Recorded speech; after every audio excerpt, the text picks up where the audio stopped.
It was just a joke.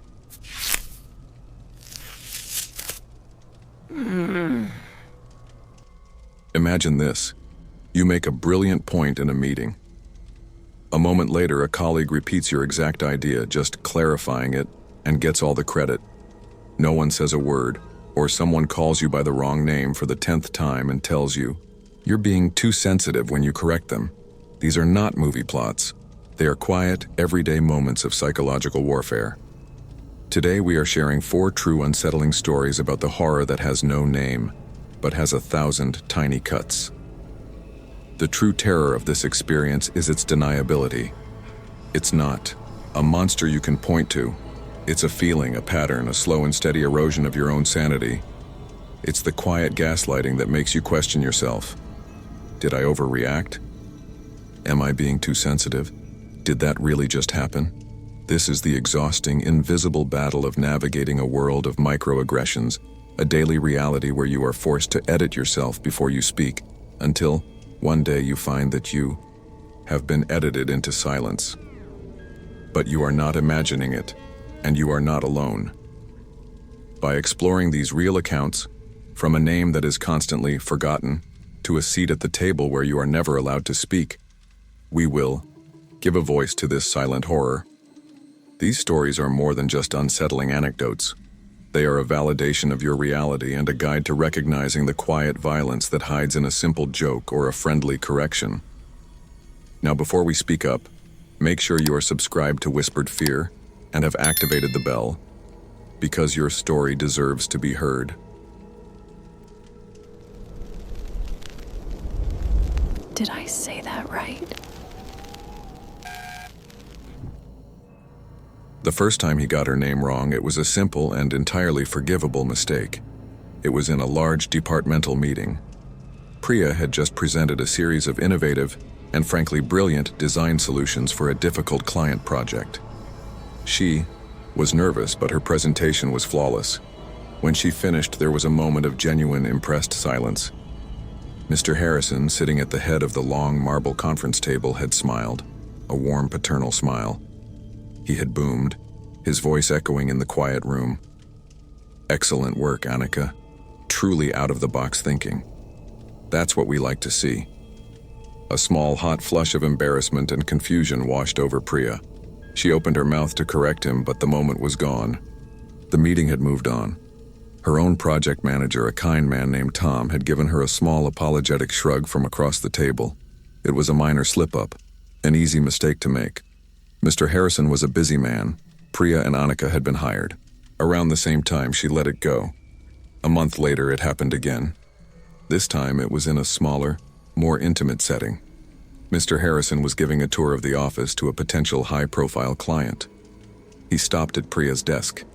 He said, gesturing towards her with a proud, proprietary sweep of his hand, "And this is Annika, one of our brightest young stars. She was the lead designer on the award-winning proposal for the new Riverside development." The praise was for her. The name was for someone else. This time she spoke up. She said, her voice a quiet but firm instrument of self-preservation. "It's Priya, actually, sir. Annika is a project manager on the commercial team." Mr. Harrison's smile didn't falter. He just let out a short, booming laugh. "Oh, for heaven's sake," he said, clapping a hand on her shoulder. "My apologies, Priya. You two are just so equally brilliant. I get my star players mixed up." He turned to the client, who was smiling. Politely. A sign of a good team, isn't it? Full of talent. It was a masterful deflection. He had not just excused his mistake. He had transformed it into a compliment to the entire firm. Her correction was reframed as a minor, insignificant detail in a larger story of collective brilliance. To press the issue would have been petty, unprofessional. So, she just smiled, a tight, false smile, and said nothing. But the seed of a new, colder kind of anxiety had been planted. Our first story is about the quietest, most deniable form of erasure. It's not about a person who vanishes in a flash of light, but about an identity that is slowly, methodically, and politely sanded away, one harmless mistake at a time. It comes from a woman named Priya, a talented young architect who learned that the most terrifying ghost in the corporate world is not a specter, but a name that was not her own, a name that would slowly and completely consume her. At 28, Priya's life was a blueprint of her own design. She was a woman who had built herself, beam by meticulous beam. She had graduated at the top of her class from the University of Illinois Chicago's School of Architecture, a field she had been passionate about since she was a little girl, building fantastical cities out of Lego bricks. After a grueling internship, she had landed her dream job, an associate architect at Harrison & Finch, one of the most prestigious and notoriously competitive architectural firms in Chicago. Her life was a testament to her talent and her relentless hard work.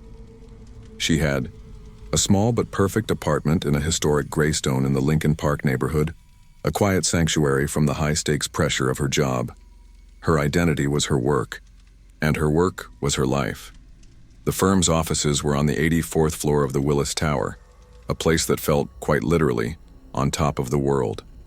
From her small desk, she could see the entire, sprawling, geometric beauty of Chicago laid out before her. She was one of only a handful of women on her floor, and one of only 2 South Asian architects in her entire department. The other was a woman named Annika, a project manager who worked on a different team. They were friendly, but not close. They would exchange polite, knowing smiles in the hallway, a silent acknowledgement of their shared, unspoken status as the others in a world that was overwhelmingly white and male. The man who held the keys to this kingdom was Mr. Harrison, a founding partner. He was a legend in the architectural world, a man in his 60s with a mane of silver hair, a charismatic, booming voice, and an aura of effortless, old-money authority. He was the kind of man who could approve a multi-billion-dollar project with a simple, decisive nod. To be noticed by Mr. Harrison was to have arrived. This was not a mistake. This was a pattern. A quiet, persistent, and deeply unsettling pattern of erasure. Mr. Harrison, and only Mr. Harrison, continued to get her name wrong. He would call her Annika in the hallways. He would refer to her as Annika in emails to the entire department, emails that would be followed by a quiet, almost invisible correction.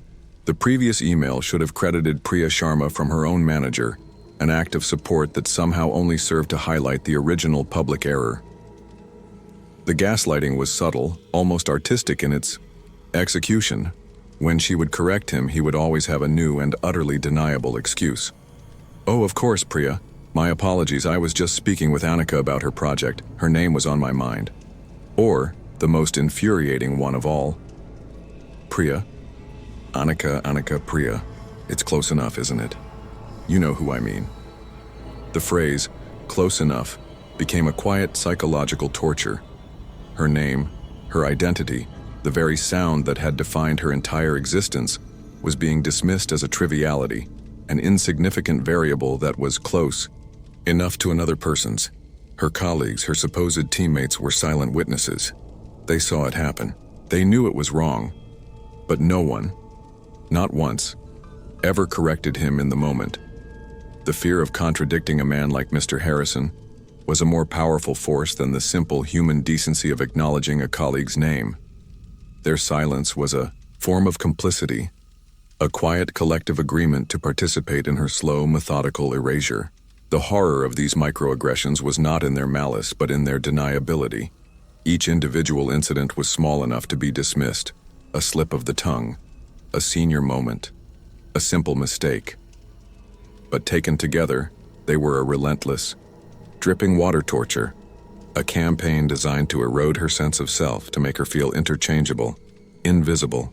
She began to feel a strange psychic connection to Annika, the woman she was constantly being mistaken for. They were not friends, but they were now inextricably linked by this bizarre, one-sided haunting. She would see Annika in the hallway, and they would exchange a new kind of look, a look of shared, weary, and deeply uncomfortable recognition. Annika knew what was happening, and she was as powerless to stop it as Priya was. The final, soul-crushing act of this quiet corporate horror story took place during the most important presentation of Priya's career. The firm was a finalist for a massive, city-defining project, the design of a new, sustainable skyscraper on the banks of the Chicago River, a project that was being personally overseen by a team from the mayor's office. Priya had been the lead conceptual designer on the proposal. The core idea, a revolutionary, biomimetic design inspired by the structure of a dragonfly's wing, was hers. It was the best work of her life. The final presentation was in the main boardroom. The clients, a group of powerful city officials and investors, were there. Mr. Harrison began the meeting. He spoke of the firm's history, of its vision for the future of Chicago, and then he turned to her. He said, his voice a proud, booming sound, "And now, I'd like to turn it over to the brilliant young architect who was the visionary behind this incredible concept. Annika, the floor is yours." The name hit her like a physical blow. The air was sucked from her lungs. She looked around the table, at her own team who were all staring at their notepads, at Ben, her manager, who gave her a small, almost imperceptible shake of his head, a silent plea to just let it go. And she looked at Mr. Harrison, who was smiling at her, a warm, encouraging, and utterly false smile. She had a choice, a terrible, impossible choice. She could stop the meeting.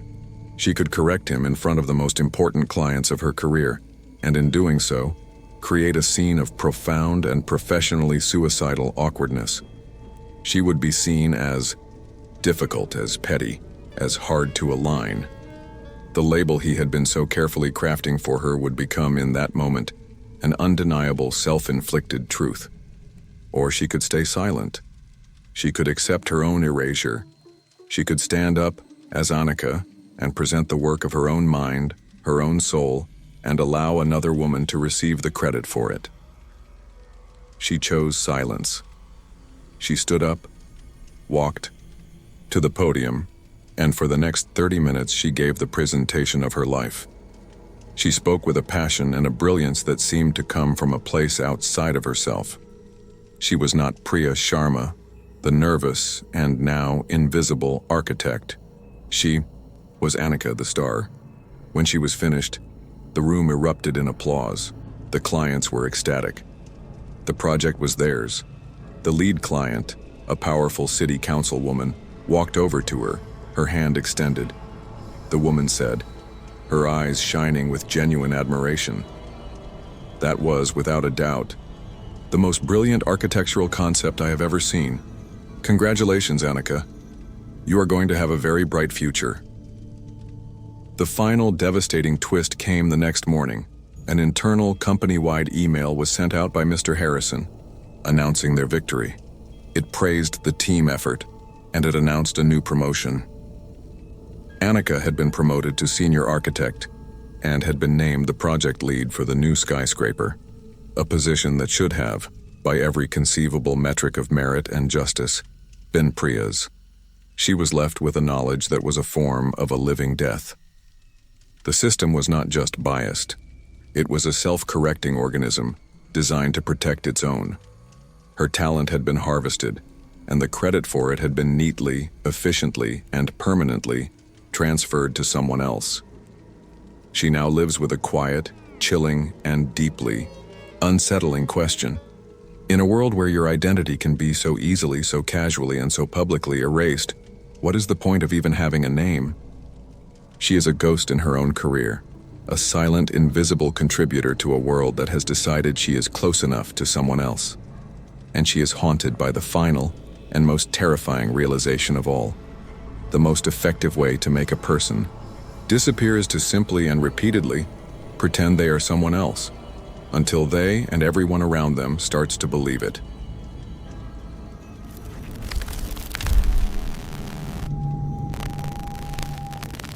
Let me clarify that for you. Our next story is about a quiet kind of theft. It's not the theft of an object, but of an idea, of authorship, of the very confidence that allows a person to succeed. It comes from a young woman named Lena, a talented data scientist who learned, that the most dangerous predator in the corporate world is not the one who shouts and threatens, but the one who smiles, who praises you, and who, with a single carefully crafted complimentary sentence, can slowly, methodically, and completely steal your own success from right under your nose. At 28, Lena's mind was a beautiful, complex, and sometimes lonely place. She was a data scientist, a woman who saw the world not as a series of events, but as a vast, interconnected ocean of data, full of hidden patterns and secret languages. She had just been hired by DataSphere, a fast-growing tech startup in Seattle, Washington. The company's sleek open-plan office in the South Lake Union neighborhood, with its views of the water and its constant, humming energy, was a world away from the quiet academic halls of her PhD program at Carnegie Mellon. She was a quiet person in a loud world, a woman who often felt that her own soft-spoken voice was no match for the booming, confident baritones of the tech industry. Her greatest vulnerability was not a lack of intelligence, but a deep and often crippling sense of imposter syndrome. She was a woman who was terrified that, despite all her credentials, she didn't truly belong. The man who would become the living embodiment of that fear was a senior project manager named Mark. He was everything she was not. He was charismatic, effortlessly confident, a master of the easy, backslapping camaraderie of the corporate world. He was a storyteller, a man who could take a complex idea and sell it to a room with the skill of a seasoned performer. He was the first person to welcome her to the team. He had presented himself as her ally, her champion. He'd told her in her first week, "Your work is brilliant, Lena, but this is a world of sharks. You're going to need someone in your corner. I've got your back." And for a while, she believed him. The first translation happened in her second month. It was during a high-stakes all-hands meeting for a new predictive analytics project. Lena had spent the previous week in a state of deep, focused immersion, digging into a massive, chaotic data set that no one else had been able to crack, and she had found something. A subtle, almost invisible but profoundly significant pattern, a secret story hidden in the numbers. She was nervous, her heart a frantic drum against her ribs, but she knew her data was solid. She stood up and in her quiet, precise voice, she explained her findings. She laid out the evidence, the statistical models, the clear, logical path that had led her to a conclusion that was both counterintuitive and undeniably correct. When she finished, the room was silent. Not a good silence. It was a confused, slightly impatient silence. She could see the blank looks on the faces of the senior executives, men who spoke the language of business, not of data science. She had given them the answer, but they didn't understand the language. And then Mark, her ally, stepped in. He said, his voice a warm, confident, and deeply reassuring sound. "That's a fantastic, and I mean a truly fantastic point, Lena." He turned to the executives, a charismatic smile on his face. "To put that in a broader, strategic context for everyone," he began. "What Lena's brilliant analysis is really telling us is that we've been fishing in the wrong ocean." He then proceeded to repeat her exact, complex, and nuanced conclusion. But he did it with a series of slick business school metaphors, with a confident, booming voice, with a performer's charm. He didn't add a single new piece of information. He just translated. When he was finished, the room erupted, not in applause, but in a chorus of enthusiastic ahs and I sees. The CEO looked at Mark, his eyes shining with a newfound clarity. "Brilliant, Mark," the CEO had said. "Absolutely brilliant. That's the kind of out-of-the-box thinking we need. Let's move forward with that." And just like that, her idea, her discovery, her week of sleepless, obsessive work was no longer hers. It had been laundered, repackaged, and sold by another man, a man who was now taking a modest, humble bow. She looked around the room, expecting someone, anyone, to correct the record, to say that was Lena's idea, but no one did. They just looked at Mark with admiration. He had made the complex simple. He had made the inaccessible accessible. He had been helpful. She was left sitting in her chair, a ghost in her own victory. She felt a strange, toxic cocktail of emotions, a flicker of gratitude for his help, a wave of shame for her own, apparent inability to communicate, and a deep, cold, and growing sense of a profound and deeply unfair injustice. This became the new and maddening normal. It was a pattern, a quiet and utterly deniable ritual of intellectual theft. Lena would have an idea, a breakthrough, and Mark would translate it. He became her official and unasked-for interpreter. He was the bridge between her brilliant but supposedly inaccessible mind and the rest of the world. Her ideas were only considered valid, only deemed worthy, after they had been filtered through his charismatic masculine voice. The gaslighting was a masterpiece of subtlety. When she tried to talk to him about it in a quiet one-on-one meeting, he had looked at her with a face of pure, wounded, and deeply convincing innocence. He'd said, his voice a soft, gentle sound of a man who was being unjustly accused, "What are you talking about, Lena? I'm your biggest champion in this company. I'm just trying to make sure your brilliant work gets the attention it deserves. You're so in the weeds with the data, sometimes you just need someone to build a bridge to the business side. We're a team, aren't we? I thought we were a team." He had so expertly framed his theft as an act of selfless allyship that she was the one who was left apologizing, feeling guilty and ungrateful for questioning his benevolent intentions. The most insidious part of these microaggressions was how they began to change her. The constant, subtle invalidation of her own voice began to chip away at her confidence. She started to believe the narrative that he was creating, that she was a brilliant but socially awkward data nerd who was incapable of communicating her own ideas. She started to hesitate in meetings. She would have an idea, and instead of saying it, she would find herself looking to Mark, waiting for him to create an opening for her. She was becoming a supporting character in the story of her own work. The final, soul-crushing act of her slow, methodical erasure came a year after she was hired. The company was in a final, high-stakes pitch to a massive, potential new client, a deal that would be worth hundreds of millions of dollars. The entire pitch was built on a revolutionary predictive model that Lena had conceived and built, almost single-handedly, over a period of 3 sleepless months. It was her masterpiece. The meeting was in their main boardroom, a glass-walled temple to corporate power. The clients were there. The CEO was there. Lena was there, a nervous but proud architect of the entire strategy. And Mark, as the senior project manager, was the one who presented. For an hour, he walked them through her work. He used her slides, her data visualizations, her exact, carefully chosen words. He was not just translating, he was performing. He was a brilliant, charismatic, and utterly convincing actor, delivering a monologue that she had written. When he was finished, the clients were speechless. They were blown away. The deal was as good as closed. The CEO was beaming. "Mark," how the CEO said, his voice a boom of pure, unadulterated admiration. "This is, without a doubt, the most brilliant piece of strategic thinking I have ever seen. You, my friend, are a genius." And in that moment, as the entire room erupted in noisy applause, all directed at Mark, Lena realized the truth. Her voice had not just been translated, it had been replaced. She was no longer necessary to the story at all. The translation was now more valuable than the original text. She was a ghost. A quiet, invisible, and utterly silent ghost, sitting at the table, watching a man take a bow for the work of her own mind. She quit her job the next week. She did not make a scene. She did not file a complaint with HR. She knew with a quiet, soul-crushing certainty that it would be useless. How do you report a man for stealing something that no one else believed?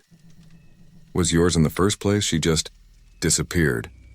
She now works for a small non-profit research institute.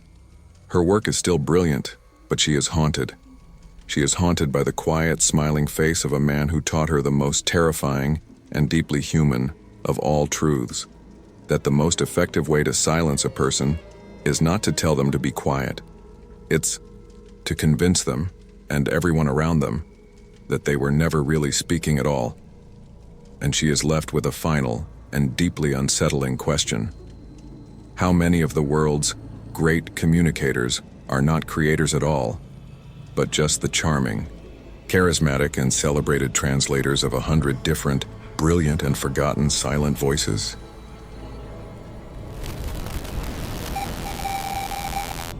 Where are you really from? Our next story is about a quiet, smiling, and deeply insidious kind of monster. The monster of positive curiosity. It's about the slow, methodical, and utterly deniable process of being turned from a person into an exhibit, a curiosity, a living, stereotype. It comes from a man named Kenji, a talented designer who learned that the most terrifying form of racism isn't a slur shouted in the street, but a polite and endlessly repeated question, asked with a smile, in the bright, sterile, and supposedly enlightened halls of a modern corporation. At 32, Kenji's identity was a beautiful, complex, and deeply American tapestry. He was a third-generation Japanese-American, a sansei, whose grandparents had immigrated to Oregon in the 1950s. He had grown up in the quiet, green suburbs of Portland, a kid who loved baseball, grunge music, and the beautiful functional elegance of Bauhaus design. His heritage was a part of him, a quiet source of pride, but it was just one thread in the rich fabric of his identity. His life's work was a testament to this complexity. He was a senior footwear designer at Nike World Headquarters in Beaverton, Oregon, one of the most competitive and sought-after creative jobs on the planet. He was living his dream. His job was to design the future. He was a man who believed with a deep and abiding faith in the power of innovation, of merit, and of the idea that a good design could speak for itself in a universal language. The man who would teach him that some people refused to learn that language was his new creative director, Richard. Richard was a legend at Nike, a charismatic, silver-haired man in his 50s who had been responsible for some of the company's most iconic campaigns. He was a self-proclaimed global citizen, a man who decorated his office with artifacts from his world travels, a man who prided himself on his cultural curiosity. He was, by all accounts, the perfect modern progressive leader, and he was, from the very first day, fascinated by Kenji. The first incident was a compliment that felt to Kenji slightly off-key. It was during a design review for a new running shoe. Kenji's concept was clean, minimalist, and structurally brilliant. Richard loved it. He held up Kenji's sketch for the entire room to see. Richard had boomed, his voice full of genuine enthusiasm. "Now this is what I'm talking about. Look at that clean line. That perfect, elegant simplicity. It's that Zen aesthetic. That wabi-sabi. It's in your blood, isn't it, Kenji? A natural, cultural instinct for minimalism." Kenji just smiled. A tight, uncomfortable smile. His design inspiration had not been his Japanese heritage. It had been the work of the German industrial designer, Dieter Rams. But in that moment, in a room full of his colleagues, he didn't know how to correct his new, powerful, and very enthusiastic boss without sounding ungrateful or defensive. So he just nodded, a small, almost imperceptible act of silent surrender. This became the pattern. Richard's curiosity about Kenji's heritage was a constant and very public performance. It was a never-ending series of small, seemingly innocent, but deeply alienating questions and comments. In the company cafeteria, in front of a group of other designers, Richard would ask, "Kenji, my man, you gotta tell me where to get real sushi in this town. Not that California roll garbage. You know the spots." Kenji, who preferred a good burger from Bless Your Heart Burgers in the Pine Street Market, would just mumble the name of a well-known sushi restaurant he'd read about in a magazine. In a marketing meeting, while discussing global trends, Richard would turn to him, a grand theatrical gesture. "Let's get Kenji's take on the new Harajuku street-style trend. He's got the insider's perspective." Kenji, whose last connection to Japan was a grandmother who had passed away when he was 6 and who had never been to Harajuku in his life, would have to politely deflect, feeling the eyes of the entire room on him, a silent collective expectation that he be the resident expert on a culture that was not his own. The most common and most maddening question was the one that always came when he was introduced to a new client or a visiting executive. Richard would begin. "This is Kenji Tanaka, one of our most brilliant designers." And then he would turn to Kenji, a warm, friendly smile on his face, and ask, "So, Kenji, Where are you really from? The question on its surface was an innocent one, but the subtext was a quiet, brutal act of exclusion. It implied that his Americanness, his Oregonian upbringing was a facade, that his true identity, his real identity, was somewhere else. He finally gently tried to set a boundary. He caught Richard in the hallway one afternoon. He began, his voice calm, respectful. "Richard, I know you're just curious, and I appreciate that, but I just want you to know, I was born here, in Portland. My family has been here for 70 years. My design influences are mostly German. I'm just an American guy." Richard's reaction was a masterclass in performative enlightenment. He let out a booming, friendly laugh. "Whoa, Kenji, relax," he said, clapping a hand on his shoulder. "Don't be so sensitive. I'm celebrating your heritage, my man. This company, we value diversity. Your unique cultural perspective is your greatest asset. You should be proud of it, not hide it." And there it was, the perfect, inescapable trap. His attempt to assert his own individual and complex identity had been reframed as an act of shame of him being oversensitive. His boundary was not a boundary. It was a wall he was building against Richard's benevolent, cultured interest. The microaggressions were not aggressions. They were compliments. The problem wasn't Richard's casual, reductive racism. The problem was Kenji's inability to accept the compliment. The gaslighting was so complete, so wrapped in the modern, progressive language of diversity and inclusion, that he was left feeling like he was the one who was unenlightened. The slow, methodical erasure of his individual identity began to have a real, tangible effect on his career. He was no longer Kenji Tanaka, the brilliant designer. He was Kenji Tanaka, the Japanese designer. His colleagues, following Richard's lead, began to treat him as a cultural resource rather than a creative peer. He would be asked his opinion on Japanese-inspired color palettes, on marketing campaigns for the Asian market, on things he had no more expertise in than anyone else in the room. His complex, nuanced, and hard-won professional identity was being flattened, reduced to a single ethnic data point. He was becoming a stereotype in real time. The final soul-crushing blow came in the form of a promotion. A new high-profile project was announced, a collaboration with a legendary Japanese streetwear designer. It was a dream project, a chance to work with one of his own personal heroes. Hizo was the most qualified person on the team for the job, not because of his heritage, but because his own personal design aesthetic was deeply and genuinely influenced by this particular designer. He went to Richard's office, his heart pounding with a rare, hopeful excitement. He was going to ask to be the lead on the project. Richard's face lit up when he told him, "Kenji, that's fantastic. I knew you'd be excited. Of course. You're on the project."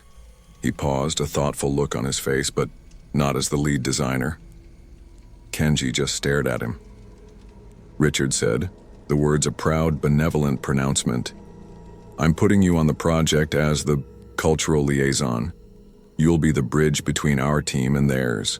Your intrinsic understanding of the culture, of the language, of the subtle nuances, it's invaluable. You'll be my right-hand man, my guide."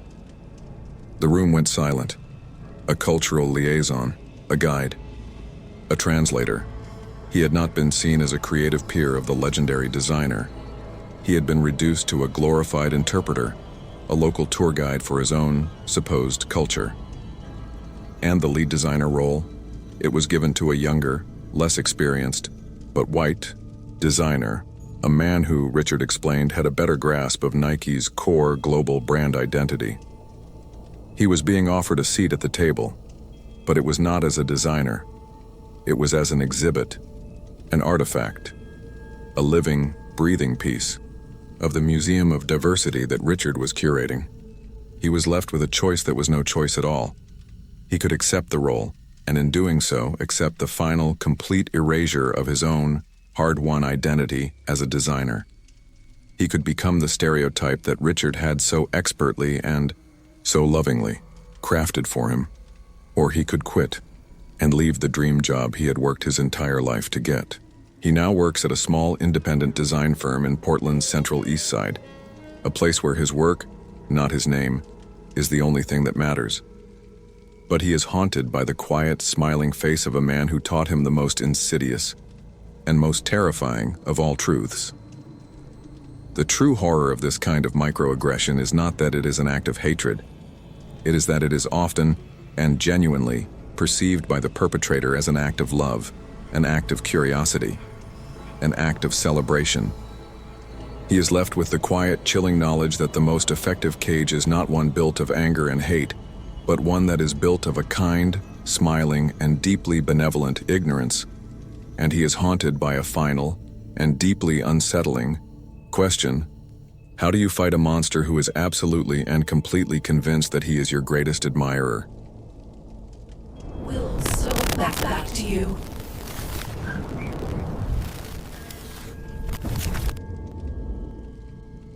Our final story is about the most insidious kind of ghosting. It's not about unanswered text messages or disappearing dates. It's about the slow, silent, and systematic erasure of a person's professional identity. It comes from a woman named Maria, a financial strategist who earned a coveted seat at the table, only to learn that the invitation was a performance, her presence was for optics, and her voice, the one thing that defined her, was meant to be a part of the profound and terrifying corporate silence. At 33, Maria's life was a testament to defiant brilliance. She was the only woman on the investment strategy team at Innovate Capital, a high-powered, old-guard venture capital firm on Sand Hill Road in Menlo Park, California. The world of venture capital was a fortress, a boys' club of aggressive handshakes, of Ivy League pedigrees, of a quiet, unshakable confidence that she, as a woman from a state school, had to fight for every single day. She wasn't just as good as the men around her. She was better. She was smarter. She worked harder, and her analytical models were a thing of quiet, mathematical beauty.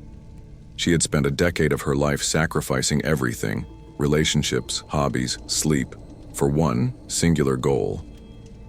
Seat at the table, not just in the room, but at the real table. The senior partners' weekly strategy meeting, the place where the billion-dollar decisions were made. The invitation came on a Monday morning, in a crisp, impersonal email from the CEO's assistant. Mr. Davies requests your presence at the senior strategy meeting, moving forward, every Tuesday, 9 a.m. She stared at the email, her heart, a triumphant, soaring bird in her chest. She had done it. She had finally, after a decade of brutal, thankless work, been recognized. She had earned her seat. Her life, the one she had envisioned for herself, the one she had sacrificed so much for, was finally truly beginning. The Tuesday of her first meeting, she was a nervous wreck, but she was prepared. She had spent the entire weekend in her small, quiet apartment in Palo Alto, poring over the firm's portfolio, triple-checking her data, and preparing a series of concise, brilliant insights. She walked into the boardroom on the top floor of their building, a silent, wood-paneled sanctuary with a sweeping view of the Stanford Hills, and took her seat. She was the only woman. She was the youngest person in the room by 15 years, but she was here. She belonged. The meeting began. The men, a collection of silver-haired, impeccably dressed titans of the financial world, spoke in a quiet, coded language of market projections and risk analysis. She listened, patiently, waiting for her moment. It came about, a half hour in. They were discussing a potential investment in a new biotech company, and she saw the flaw. A subtle but potentially catastrophic flaw in their financial modeling that everyone else had missed. She waited for a pause in the conversation, and she spoke. Her voice was a calm, clear instrument of pure, unadulterated data. If I may, the cash flow projections for their Phase 2 trials are based on a European market approval that, according to my analysis of the latest regulatory filings, is far from guaranteed. There's a significant, unaccounted-for risk of a 2-year delay. She had more to say. She had a solution, a plan to mitigate the risk, but she never got to say it. Mr. Davies, the CEO, a man with a warm, paternal smile and eyes as cold and gray as a winter sea, looked at her and nodded. An excellent point, Maria. Hold that thought. He then immediately turned to the man sitting next to her, a senior partner named John. John, that reminds me, how did your golf game go with the senator last weekend? And just like that, her insight, her brilliant, firm-saving insight was gone, erased. The conversation moved on, to golf, to politics, to a dozen other things. She sat there, her unfinished sentence hanging in the air, a ghost in the room. The hold that thought was a lie. They never circled back. She told herself it was just the flow of the conversation. She had been too timid. She needed to be more assertive. The next week, she came prepared to fight for her space. The topic was a new fintech startup. She had a strong, data-backed opinion. She waited for an opening, and this time she didn't just speak. She projected. Her voice was confident, authoritative. The user acquisition cost is unsustainable. The entire business model is built on a flawed assumption. She was in the middle of her second sentence when another partner, a man named Robert, simply started talking over her. He didn't acknowledge her. He just turned to Mr. Davies and began speaking about a completely different topic, his own booming voice a bulldozer that simply and effortlessly paved over hers. She was left, with her mouth half open, her brilliant point once again a silent, stillborn thing. This became the weekly ritual, a quiet, polite, and deeply brutal form of psychological warfare. She was invited. She had her seat. But she was not a participant. She was a part of the scenery. Her presence was for optics, a silent female face in a room of powerful men, a testament to the firm's supposed commitment to diversity. They didn't want her voice. They just wanted her presence. The horror of these microaggressions was in their perfect, maddening deniability. They weren't telling her to be quiet. They were just not hearing her. She began to feel like she was losing her mind. Was she invisible? Was her voice a frequency that only she could hear? She started to doubt herself, her own ideas. Maybe her insights weren't as brilliant as she thought. Maybe she really didn't understand the complex, high-level flow of the conversation. The gaslighting was so profound, so complete, that it was coming not from a single malicious source, but from the quiet, collective, and systemic indifference of an entire room. The final, soul-crushing confirmation of her own invisibility came 2 months into her tenure at the table. The firm was on the verge of making its biggest investment of the year, a $100 million bet on a new, unproven AI company. Maria had been assigned the deep dive analysis. For a month, she had lived and breathed this company. She had worked 100-hour weeks. She had found something that everyone else had missed. A secret. A lie. Buried deep in the company's code. The AI's learning algorithm wasn't just flawed. It was a fraud. It was a sophisticated but ultimately hollow piece of software that was not capable of doing what it promised. The entire company was a house of cards.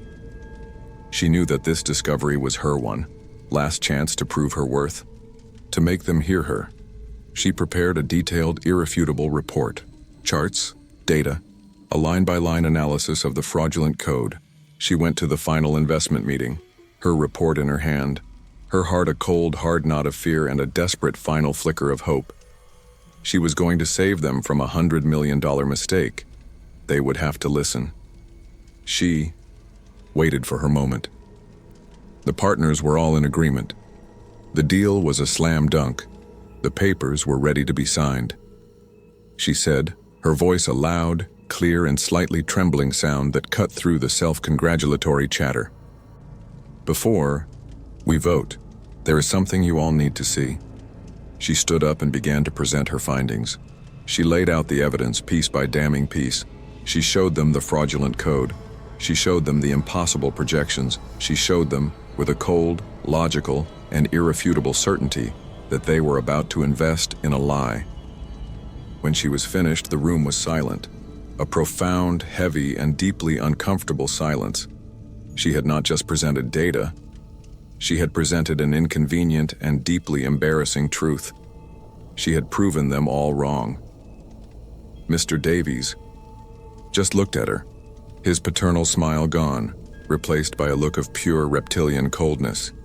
He did not look at her report. He just looked at her, he said, his voice a low, dangerous purr. "Thank you for your passionate analysis, Maria. We appreciate your due diligence. Your concerns have been noted." He then turned to the rest of the room. "Now, all in favor of approving the investment?" And in that moment she saw it. One by one, every man in the room, the men who had just been presented with irrefutable proof of a massive fraud, raised their hands in a silent, unanimous vote. Aye. They had not just ignored her. They had, in a single, silent, and collective act, chosen to believe a comfortable, profitable lie over her inconvenient and career-destroying truth. She was left with a knowledge so profound, so devastating, that it felt like a form of death. Her seat at the table had not just been for optics. It had been a cage, a place where she was meant to sit and to watch and to be silent. Her voice was not just a nuisance. It was a threat to their egos, to their judgment, to the very foundation of their comfortable, self-assured world. She now lives in a quiet, parallel universe. She still goes to the meetings. She still sits at the table. But she is silent. The brilliant firebrand strategist is gone, replaced by a quiet, agreeable, and utterly invisible woman who just nods. The monster in her story was not a single man. It was a room. A room full of powerful men who had, with a quiet, polite, and unified indifference, decided that the truth she was speaking was a sound they simply did not want to hear. And she is left with the quiet, chilling knowledge that the most terrifying silence is not the silence of an empty room. It is the silence of a full one. A room where you are the only one screaming, and no one is willing to listen. A name that is erased, a voice that is stolen, an identity that is reduced to a stereotype, and a seat at the table that is nothing more than a silent cage. These 4 stories are not about the supernatural.